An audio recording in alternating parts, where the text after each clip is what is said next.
मैत्री पांग काउंसिल की माइगैदगी मणिपुर प्रजा मियामदा अमदी मरु ओइना खंगहनजनिगिबा मरमदी इनौ नौना हंदक्ता मणिपुर असिदा जाति फुरुप कया खुंदामिनरिबा सिगी मरक असिदा रामानंदा कौबा पास्टर नि हाइजबा मसाना मसाबु पास्टर नि आइन हाइजबा मागी चेरोल असिदा अखोगी याम अखोई थेनजरे अखोई काउंसिल ने थेनजबदा पांगंदा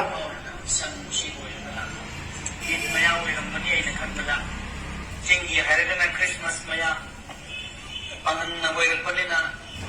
की वैरंगनी मान संसिजु मोइरगा लाखुकानसिदा लंबी द संसि कुन खरबा संसिना कुन खरदी पाक होगते हाय योजासि नोइ थेंगनरब्रा सिनी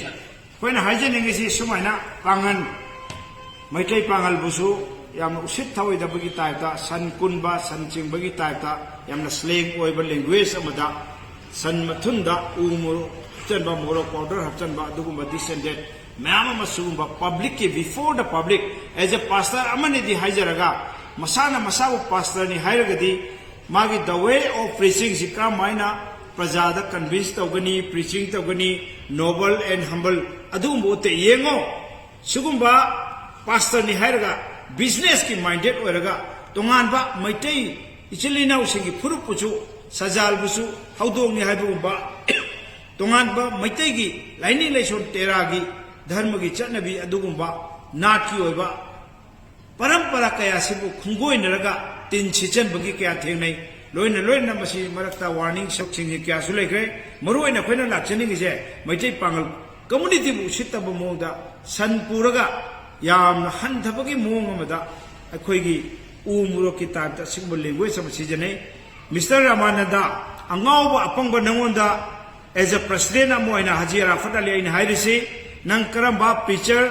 करंबा डिबेट तौनसिगे कदावाइदा नंग थेंगनरगा डिबेट nganasiगे एनी नंगी मफम अमा हायु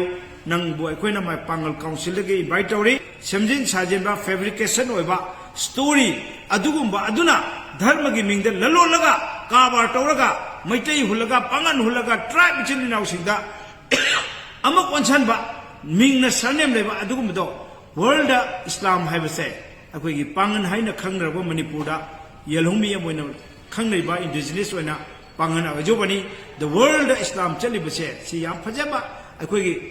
वर्ल्ड अखोइगी स्कॉलर से जाकिर नाइक न पीरिबा स्प्रीचिंग द तंबो स्कॉलर सिंह दगी तमो एनी क्रिस्टियनिटी एनी धर्म जाति दा करमाइना बिहेव तोबगे करमाइना नोबल प्रीचिंग तोबगे अदुग मसागी इम्प्रेस लाकना होनै नंगदी एक्टिंग तौरगा लीला ड्रामा की टाइप तौसनरगा धर्म अमबु हुल्लगा नत्तबा वही वता सिजनरगा इम्प्रेस तौनबा you are trying to impress with another communities नंगसे पास्टर नि हाइबगी गुण अमत चेंदे you are insane you are insanity